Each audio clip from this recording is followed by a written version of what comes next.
Когда есть цель, когда еще совсем молод и полностью увлечен жизнью, именно тогда создается империя успеха. Галина Кравченко – та самая женщина, которая создала свою империю успеха. Она строилась на протяжении 20 лет. Пройдя все трудности перестроек и разрух, ей удалось устоять и показать, на что способна женщина. Сегодня итог ее усердий – группа компаний «Оптстройэко».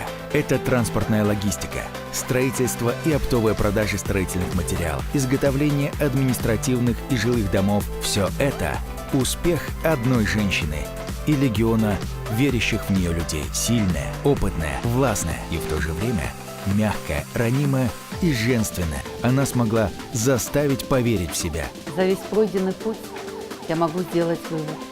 Важно уметь мечтать, верить в свои силы и действовать. Прошлое – итог нас сегодня. И именно сегодня мы делаем наше завтра. Именно поэтому группа компаний «Оптстройэко» идет по жизни с девизом: вернемся в прошлое, создадим будущее.